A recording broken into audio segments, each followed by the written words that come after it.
இப்போ வந்து தான தர்மம் பண்ணக்கூடாது, தான தர்மம் பண்ணுங்கிற ஆசையே இருக்கக்கூடாது. ஏன்னா வந்து நீ தான தர்மம் பண்ணணும் அப்படின்னு ஆசைப்பட்டன்னா, இங்கே நீ உன்னுடைய ஆசை நிறைவேணும்னா இங்கே மக்கள் வறுமையில் வாடுகிறவர்கள் இருக்கணும். மக்கள் வறுமையில் இருந்தால்தான், மக்கள் ஏழ்மையில் இருந்தால்தான், மக்கள் வந்து பிச்சைக்காரங்களாக இருந்தால் தான் நீ தான தர்மம் பண்ணி உன்னுடைய ஆசை நிறைவேற்றிக்க முடியும். அப்போ உன்னுடைய ஆசை எதுவாக இருக்க வேண்டும்? தான தர்மம் பண்ணுங்கிற ஆசைப்படாத. எல்லாரும் எல்லாமும் பெற வேண்டும். உனக்கு என்ன கிடைக்குதோ அதை மற்றவங்களுக்கு கிடைக்கணும் அப்படின்னு நினைக்கணும். நமக்கு கிடைக்கிறது எல்லாமே இந்த மக்களும் கிடைக்கணும் அப்படின்னு நினைக்கணும்.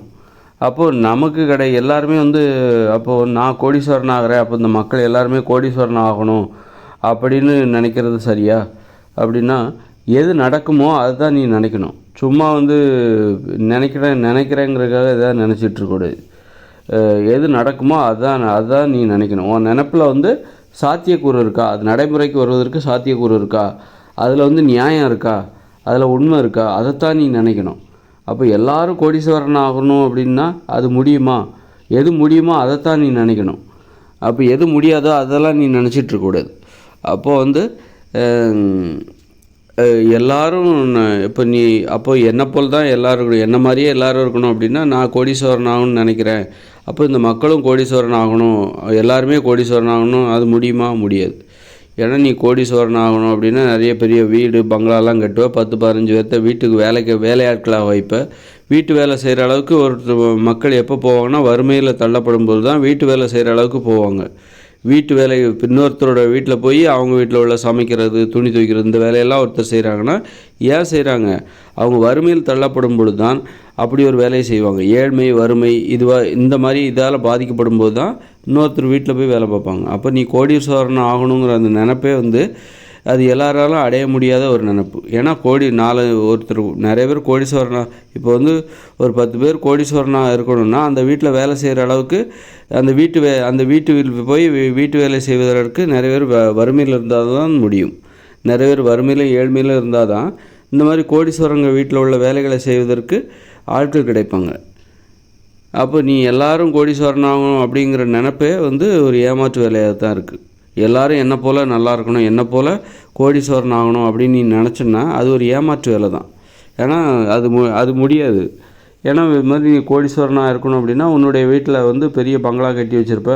கோடீஸ்வரன் ஆன பிறகு பெரிய பங்களா கட்டுவோம். அந்த பங்களாக்களில் 10-15 பேர்த்த வீட்டு வேலைக்கு வச்சுருப்பீங்க. அவங்கெல்லாம் யாராக இருப்பாங்கன்னா ஏழ்மையிலும் வறுமையிலும் பாதிக்கப்பட்டவங்களாக தான் இருப்பாங்க. அவங்க தான் இன்னொரு வீட்டில் போய் வேலை பார்ப்பாங்க. அப்போது உன்னுடைய ஆசையை வந்து எல்லோரும் கோடீஸ்வரர் ஆகணும் அப்படிங்கிற ஒரு ஆசையை வந்து ஒரு ஏமாற்று வேலை தான். அதனால் வந்து நம்மளை போல் எல்லோரும் இருக்கணும் அப்படின்னு நினைக்கணும். அப்படி நினைக்கணும். எது சாத்தியம்னா ஒரு நடுத்தர வர்க்கத்தினர் அவங்கவுங்க வேலையை அவங்கவுங்களே செஞ்சுக்கணும். அந்த மாதிரியான ஒரு வாழ்க்கை, அந்த மாதிரியான ஒரு வீடு. அப்போ அவங்கவுங்க வேலையை அவங்கவுங்களே செஞ்சுக்கணும் அப்படின்னா அந்த வீடு கண்டிப்பாக சின்ன வீடாக தான் இருக்கும், பெரிய வீடுகளாக இருக்காது. பெரிய வீடாக யாரும் கட்ட மாட்டாங்க. அவங்கவுங்க வேலையை அவங்கவுங்களே செஞ்சுக்கணும்ப்பா, வேலையை நீயே செஞ்சுக்கணும். அப்போ அப்படி இருக்கும்போது நீ கண்டிப்பாக மிகப்பெரிய வீடெல்லாம் நீ கட்ட மாட்ட. அப்போது அதன் அடிப்படையில் தான் நம்மளை மாதிரி எல்லோரும் இந்த உலகத்தில் இருக்கணும் அப்படிங்கிற எண்ணமே அப்படி தான் உருவாகும். அந்த மாதிரி இந்த தான தர்மம் பண்ணுறது அதெல்லாம் பார்த்திங்கன்னா அது வந்து கெட்ட எண்ணம் தான். எல்லாருமே தான தர்மம் பண்ணணும் அப்படின்னா அப்போ யார் அதை வாங்குவாங்க? தான தர்மம் பண்ணுறதுக்கு யார் வாங்குவாங்க? வாங்குறதுக்கு ஆள் வேணும்ல. அப்போது தான தர்மம் பண்ணுறதுங்கிறதே வந்து ஒரு பொதுவான ஒரு நீதி கிடையாது. அதில் ஒரு நியாயமே இல்லை. தான தர்மம் பண்ணுறது அப்படிங்கிற ஆசையில் ஒரு நீதி இல்லை, ஒரு நியாயம் இல்லை. ஏன்னா நீ தான தர்மம் பண்ணணும் அப்படின்னா தான தர்மத்தை வாங்குறதுக்கு மக்கள் இங்கே ஏழ்மையில் இருந்தால்தான் அது முடியும். அதனால் வந்து தான தர்மம் பண்ணணும் அப்படிங்கிற ஆசை என்பது ஒரு நியாயமற்ற, நீதியற்ற ஒரு ஆசை, நேர்மையற்ற ஒரு ஆசை அது. அதனால் அப்படி ஒரு ஆசை வந்து தேவையில்லை.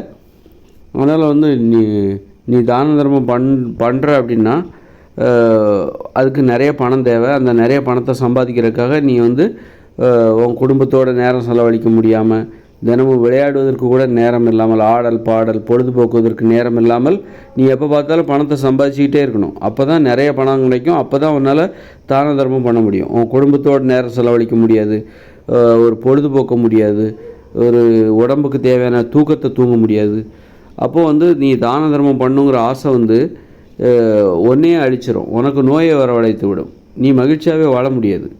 உன் உடம்புக்கு தேவையான தூக்கத்தை தூங்க முடியாது. ஒரு உடற்பயிற்சி செய்வதற்கு கூட உனக்கு நேரம் கிடைக்காது. ஒரு குடும்பத்தோடு நேரம் செலவழிக்கிறது கூட நேரம் இல்லாமல் எப்போ பார்த்தாலும் பணம்னு போய் பணத்தை சம்பாதிச்சு அப்போ தான் உன்னால் தான தர்மமே பண்ண முடியும். அப்போது அப்படிப்பட்ட ஆசையை நோய்களை வரவழைத்து விடும். தான தர்மம் பண்ணோம் அப்படிங்கிற அந்த ஆசையை நோயை வரவழைச்சிரும். அதில் ஒரு நீதியும் கிடையாது, நேர்மையும் கிடையாது, நியாயம் கிடையாது. அதில் நியாயமில்லாத ஒரு ஆசை. ஏன்னா நீ தான தர்மம் பண்ணணும்னு நீ ஆசைப்பட்டால் அதை பெறுவதற்கு மக்கள் இங்கே ஏழ்மையில் இருக்க வேண்டும். அப்போ தான் நீ செய்கிற தான தர்மத்தை வாங்குறதுக்கு அவங்க வருவாங்க.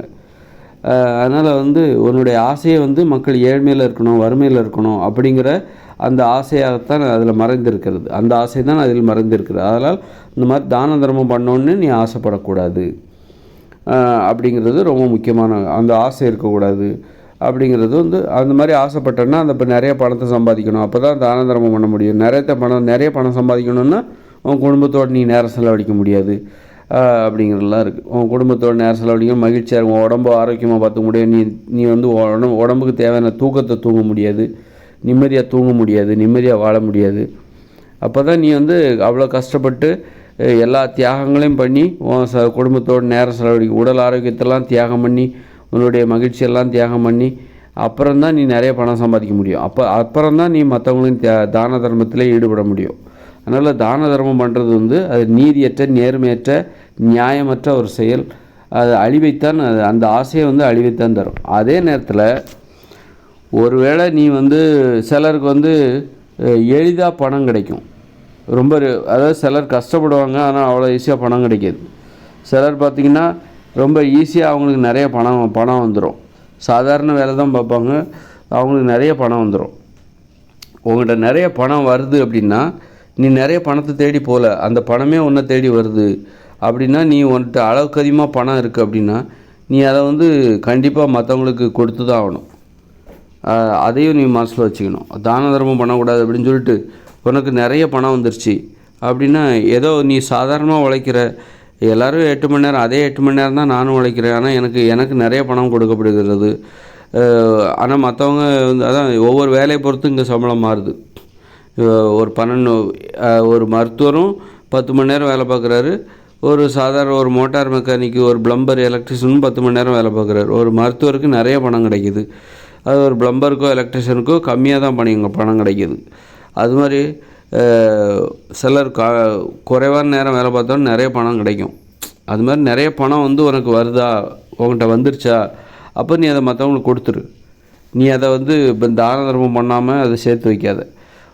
அதாவது எளிதாகவே உனக்கு நிறைய பணம் கிடைக்காது, எல்லாம் கஷ்டப்பட்டு கூட நீ நிறைய பணம் உங்கள்கிட்ட வந்துருச்சு அப்படின்னாலே நீ அதை மற்றவங்களுக்கு கொடுத்துரு, அதை சேர்த்து அதை நீயே வச்சுக்காத அப்படிங்கிறது தான் அதில் ஒரு தான தர்மம் பண்ணுறதே நீதியற்ற, நேர்மையற்ற ஒரு சிந்தனை தான், செயல் தான். அந்த ஆசையே ஆனால் அது உன்கிட்ட நிறைய பணம் வந்துருச்சா, அது நீ தான தர்மம் பண்ணிவிடு. அதுதான் அந்த தான தர்மம் பண்ணுறதுக்கான நீதி. நிறைய பணத்தை தேடி போகாத, தான தர்மம் பண்ணணும்னு சொல்லிட்டு நிறைய பணத்தை சம்பாதிக்காத.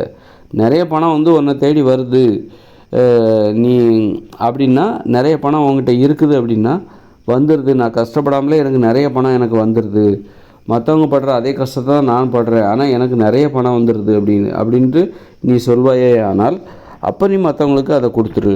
மற்றவங்களுக்கு உனக்கு தேவைக்கு போக பிறவற்றை உனது இப்போ தேவைக்கும் எதிர்கால பாதுகாப்பிற்கும் போக மீதி மற்றவற்றையெல்லாம் மற்றவர்களிடம் கொடுத்து விடு, தேவைப்படுகிறவர்களிடம் கொடுத்து விடு. அப்படி கொடுக்கும்போது கூட நீ யாருக்கு கொடுக்கணும் அப்படின்னா,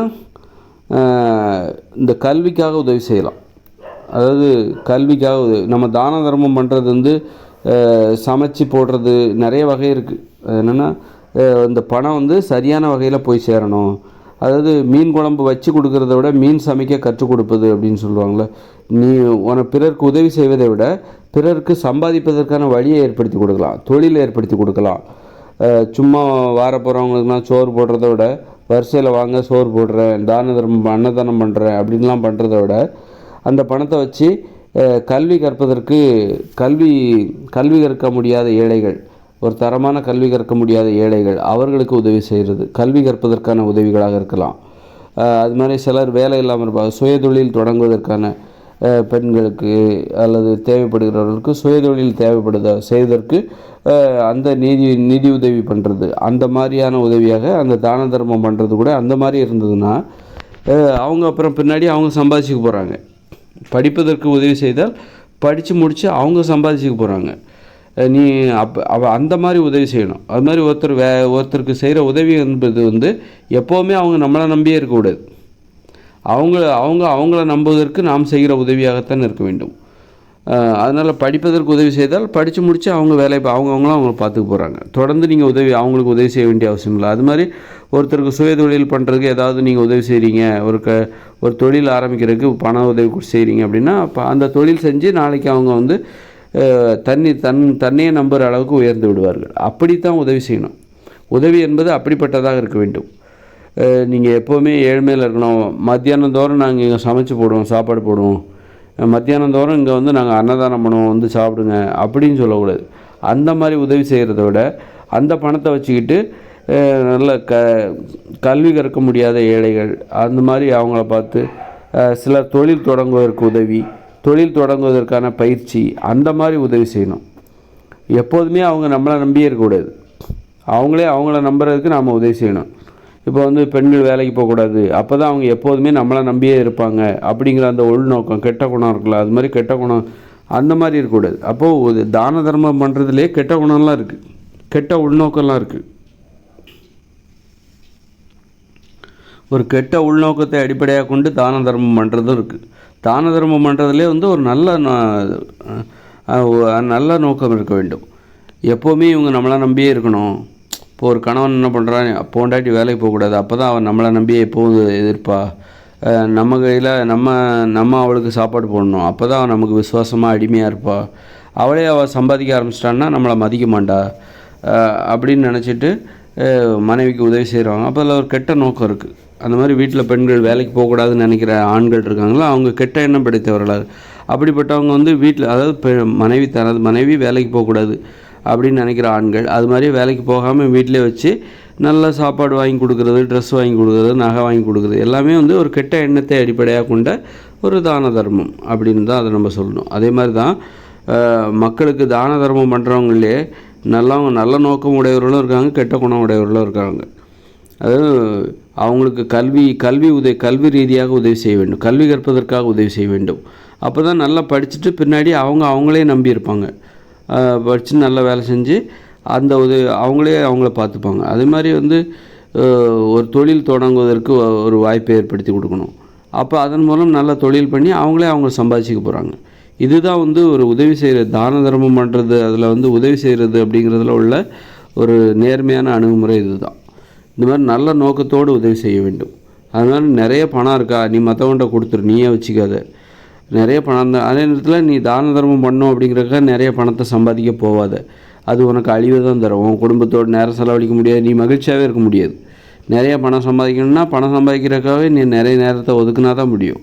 உன் தூக்கம் கெட்டு போயிடும், உன் குடும்பத்தோடு நேரம் செலவழிக்க முடியாது, நண்பர்களோடு உறவினரோடு நேரம் செலவழிக்க முடியாது, விளையாட முடியாது, பொழுதுபோக்க முடியாது, நீ மகிழ்ச்சியாகவே இருக்க முடியாது. அதனால் தான தர்மம் பண்ணுறது அப்படின்னா என்ன, அதை பற்றி சரியாக புரிஞ்சுக்கணும்.